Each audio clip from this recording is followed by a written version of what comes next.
So good morning, good afternoon, good evening, whatever time you're listening to this. My name is Sola Abulu. I'm the principal consultant of Sola Abulu and Associates. We're a strategy and communications consulting firm.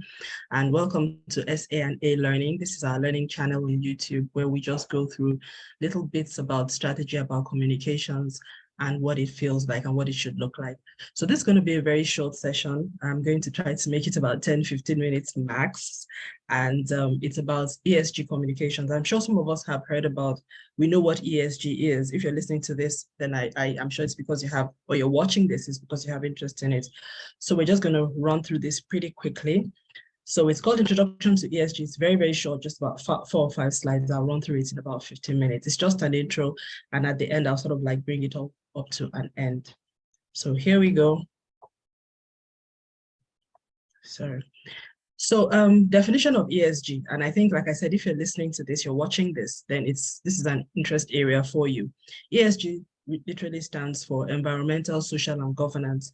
And it's something that investors are increasingly using to sort of like analyze the risk for companies, particularly in very high risk sectors like the energy sector, construction, things like that. Generally, it's applying in a lot of industries across, but more so in the what I would call the developed world than in our parts of the world. In our parts of the world, it's more, how would I say, it's companies in the energy sector that this is really bringing to bear on.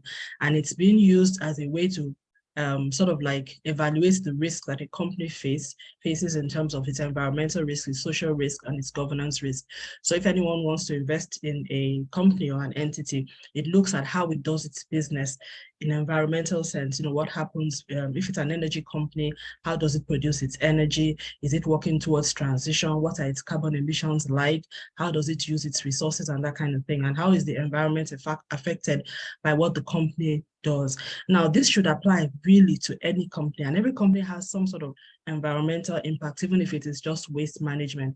But we find that in a lot of countries, it depends on the legislation that goes on and the regulatory environment that sort of like pushes companies to take a stand on some of these issues and sort of like change the way in which they operate. So you find that these pillars play out more in some environments and in some sectors more than the other. In energy sector, this is very, very relevant because regardless of where you are, if you're in the oil and gas sector, global principles sort of apply because you will have to access foreign investment at some point, and everybody wants to know, they'll be asking these questions. There are a lot of socially responsible investors out there who are really concerned about how companies operate and how they go about their business. So you'll find that they will ask you this question. So many companies are beginning to pay more attention to this. So the social aspect of the ESG is your relationships that the company has with the communities around you, with the people that work for the community, suppliers, labor relations, diversity and inclusion, that kind of thing. D&I issues are very strong on the racial side outside of in the certain part of the world. In our part of the world, it's more around gender, and that sort of thing, gender inclusion, and probably age, that kind of thing. So also how you also play out in the broader diverse social and societal context. And I like that third point because I think a lot of companies miss that point. A lot of people just think, so long as I'm in my operations, I am working well with my communities, they like me, and everything is going well, then they think that they do not exist in a larger ecosystem. It really amazes me because when problems come, that's when you remember that is the issues will make it very clear to you that you actually belong to a broader social and societal context. And it doesn't mean that you will always be active in that space, but it's just that do not be too far removed and keep a very close ear and eye on what is happening in the broader environment, even if it does not seem directly relevant to you. So because your investors will be looking at it, and one day, if you are too far removed from what's going on, you'll be surprised when certain things will happen that may hurt your business. So governance, this is now about your internal system of practices and controls. How do you, comply with the law? How do you even, what kind of standards do you operate towards? What is your legal standing, regulatory standing, and all that sort of thing? So that's that. Let's just go on. So that's just, and I'm not an ESG expert by any what in any way. So that's just a basic understanding. I took some of that from McKinsey, although I worked in the energy sector for a long time, so I am aware of all those things actually.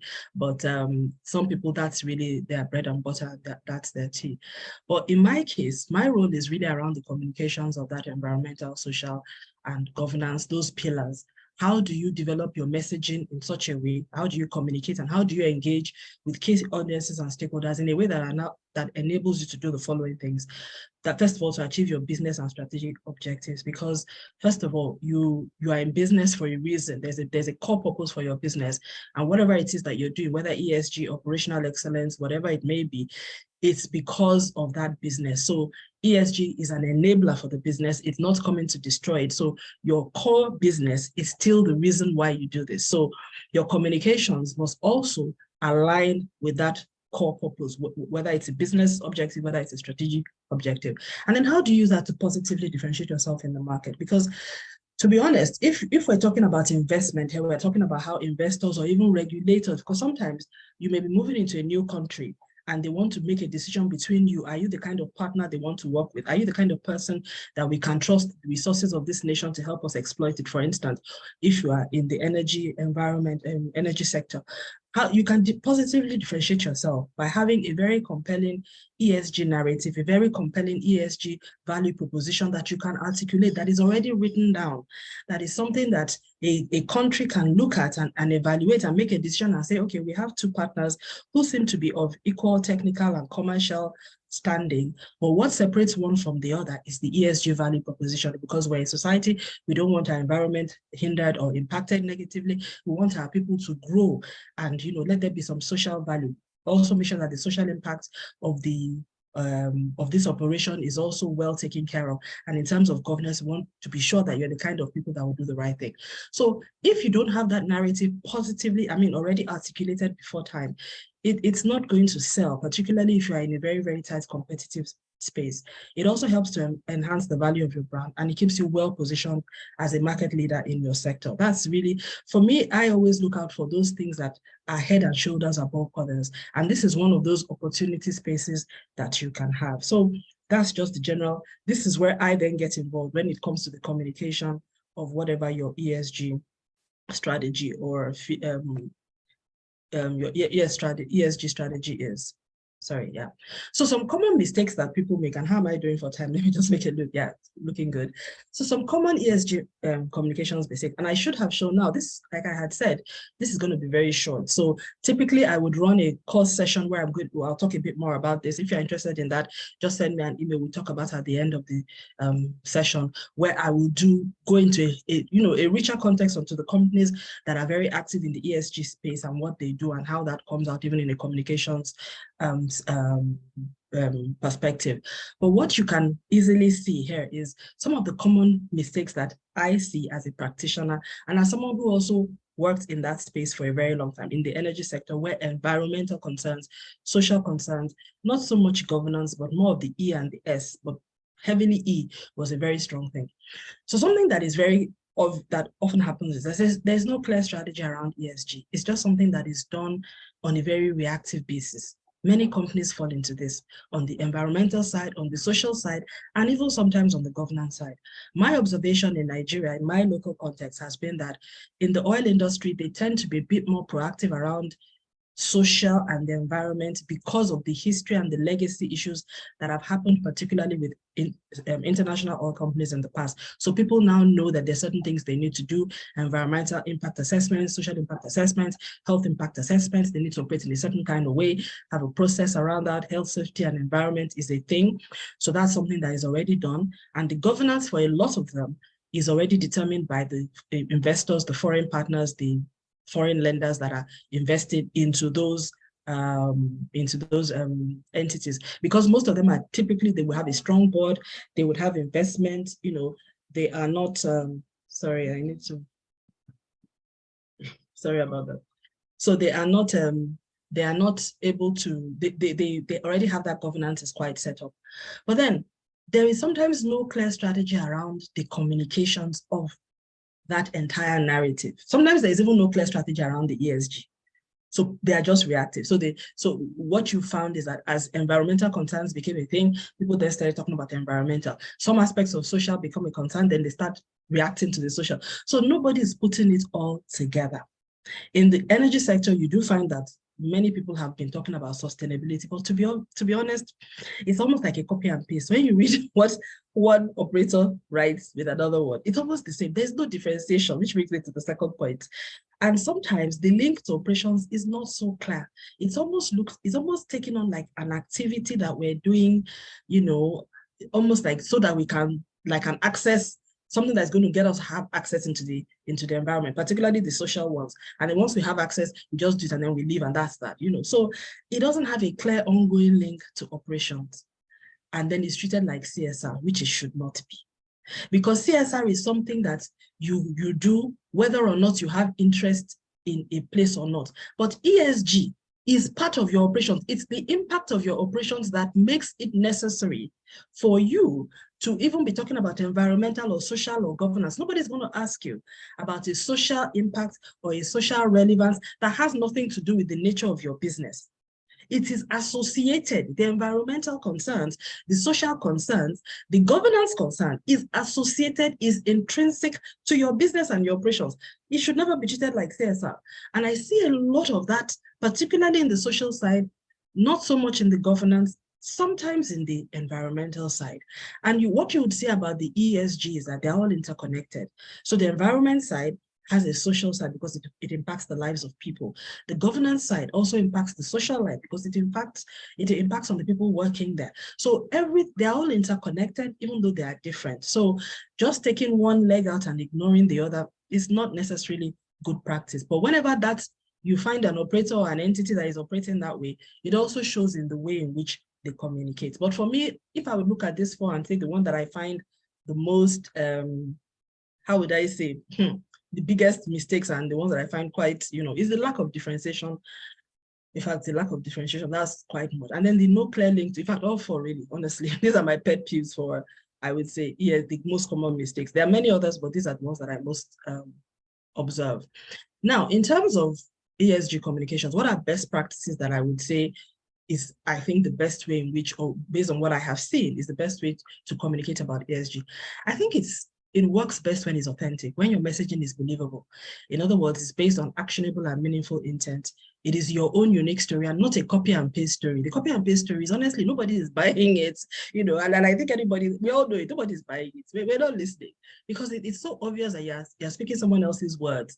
Even as I'm speaking to you now, you can sense the authenticity of what I'm saying. You can sense that I am speaking, I'm not reading any notes. This is my personal story. I'm sharing with you what I have seen. These slides, I did it myself. It's my view of what I have observed in my work experience, working in the energy/ESG space as a communications practitioner, a communications leader, a communications expert. So it may not be as, how would I say, sophisticated as how someone else would say it, but it is my story, it is my perspective, it is my view. So it comes with the credibility of the authenticity of my personal experience, my lived experience. That is missing in a lot of the communications that I see around ESG in most of the sectors in which people are active in. So again, purposeful, the strategy needs to be well thought through. When it is thought through, there's usually an overarching statement. When you find an entity that is saying they're doing sustainability, environment, or whatever, and they don't have an overarching statement that ties everything together, it's clear that they haven't sat down to really think about it. They're just reacting to the business environment and what is like this is the raining thing and I have to do this. Okay, let's just get it out of the way while we continue to do our work. And then it needs to be embedded. It needs to be part of operations, not a campaign. It's not a promotional activity. Ever so often I see all these, D&I, people treating it like a campaign, or they treat it like, it is not. A diverse and inclusive workforce makes for better engagement. You are able to attract high talent. You are able to achieve your objectives. It's not a campaign. It's not posters, that kind of thing. So the lack of the embedding is a major aspect in my concern. I mean, from my perspective, in terms of ESG. Even for us practitioners communicating it is so, you struggle to get the authenticity, you struggle to be persuasive in the messaging because it is not part of operations. You can be compelling with the operational messages, but you're not able to be compelling with the ESG messages when it is a tack on, when it's treated like a promotional activity, when it is just a campaign, or just something that we just rustle up and write up because we want to get investment or we are planning, some sort of thing. So it has to be part of the operations. The same way you build your operational excellence, you train people, you make them a certain kind of way, you build their skills and competencies in a certain way, you change their way of thinking, it has to be embedded in that as well. And it has to be visibly operational with tangible and measurable proof points that can be communicated. That makes it easier for you to have a compelling narrative.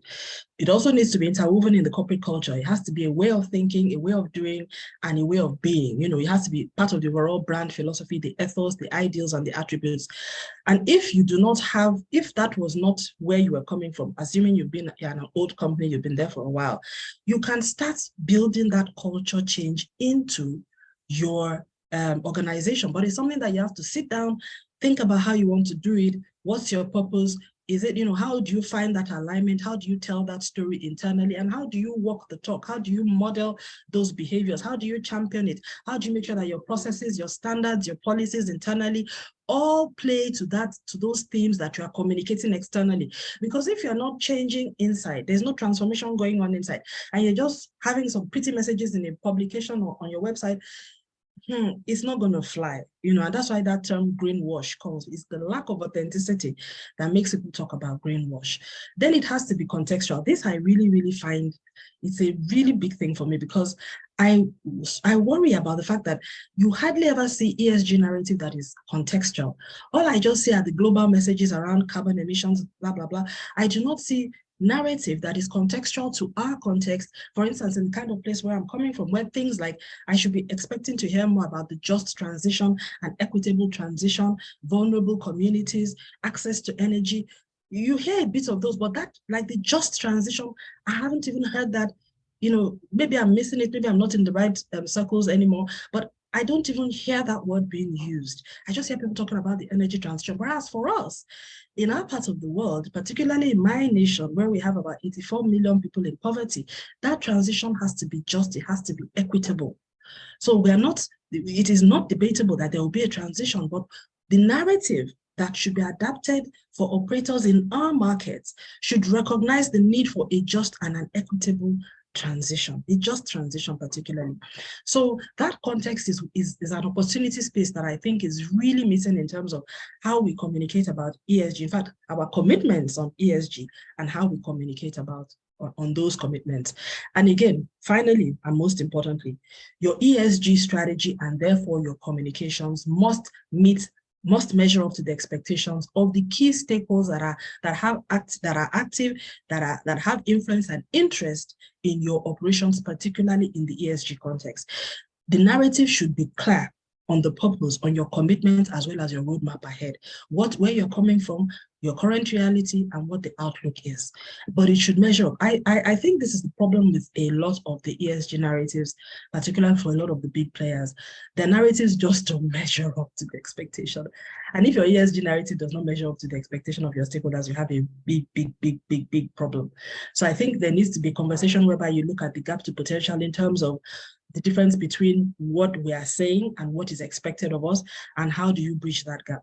And I would generally say, I would say, well, acknowledge that there is a gap, and then this is what we need to do, and this is why there is a gap. So there's a whole storyline, there's a whole message construction that needs to be put into place. I think many times the narratives have a blind spot. They pretend as if there is no issue, and they just say this is it, and this is what we said, and well, to hell with you.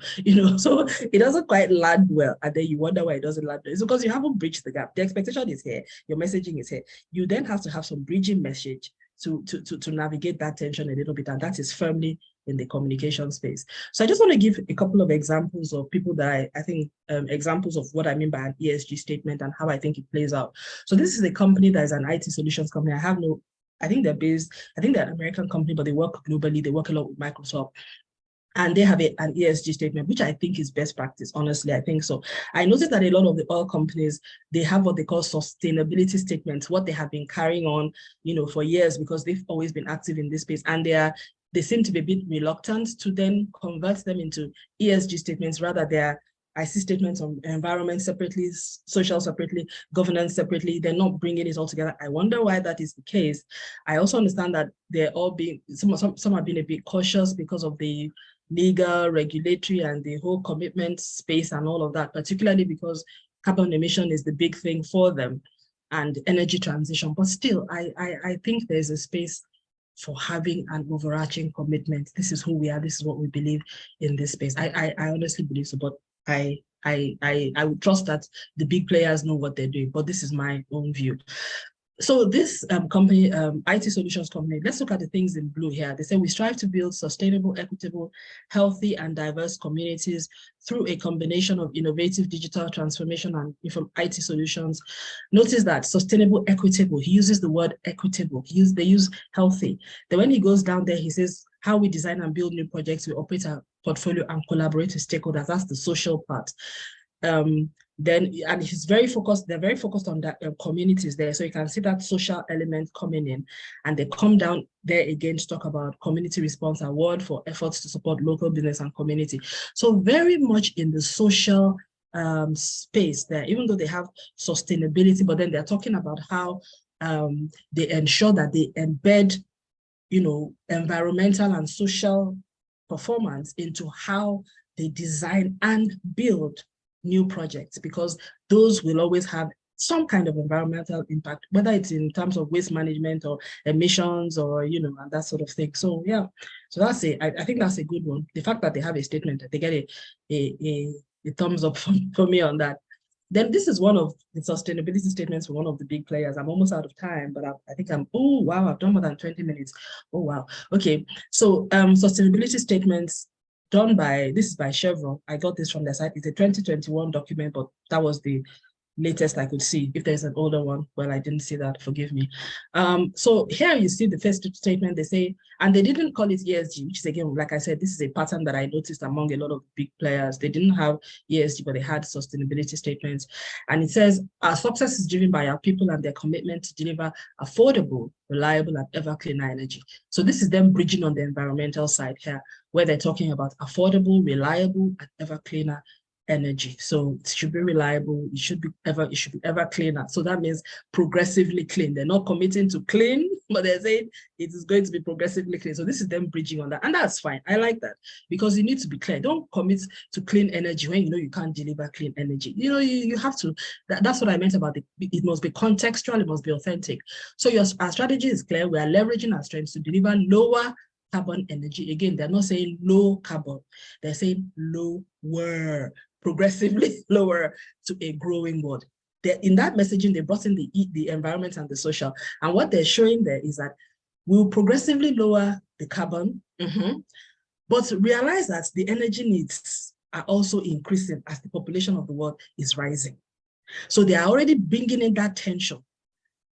Some of the hard truths in terms of more energy is required, yet you are saying, we also need it in low carbon. So that is bridging it pretty well. But they commit to operating responsibly, performing with excellence, and they say they will be a force for shared progress and prosperity.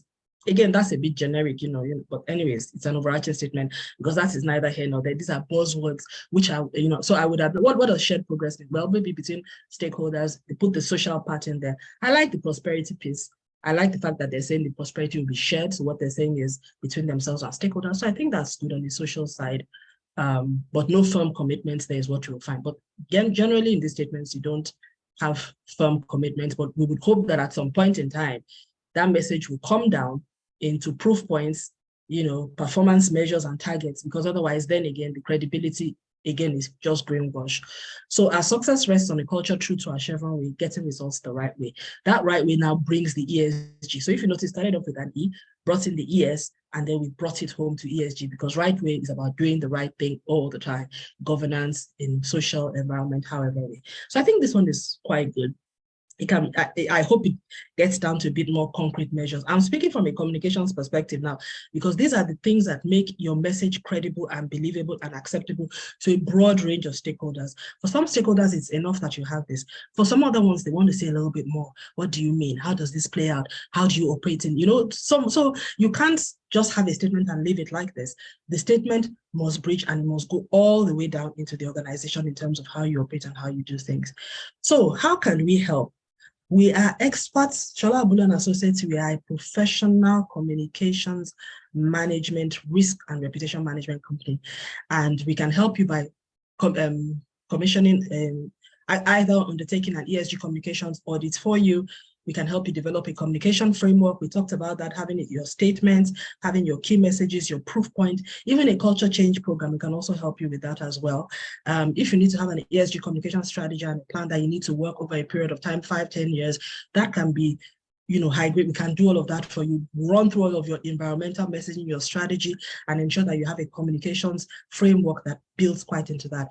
You would have to have a stakeholder mapping as part of that as well, because the messaging needs to be tailored to different audiences. Like I said, some stakeholders would be fine with the statements alone. Some would need messaging. Some would need a little bit more tailored messaging. So who are those stakeholders? What are their interests? What are their concerns? What commitments can we make over time? And how do we make sure we can demonstrate that we have lived up to our commitments? What kind of messaging can we proactively have to hand, so that anytime we're going to engagements or communicating about ESG, this is what we say consistently, and how can we ensure that all of our employees within our organization know this?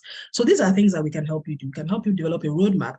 We can also come up with key performance indicators in terms of communications to keep you on track of how are you doing in terms of how you're communicating, how is your narrative actually, how is it hitting the ground in terms of the key audiences that you're concerned about. And we can also have bespoke training sessions for your communications practitioners and professionals within your organization, or anyone who wants to know a little bit more about how to manage ESG communications. And this is how you can get in touch with us. I think I'm on my last slide. Sorry, I have taken more time. So info@solaabuluassociates.com. Just drop us a line, and then we can have a conversation. I'm on LinkedIn. You can also check me on LinkedIn, or you can call me up on this number as well. So thank you very much for watching, and please like our channel, and we look forward to hearing from you soon. Thank you very much, and please subscribe as well. Thank you.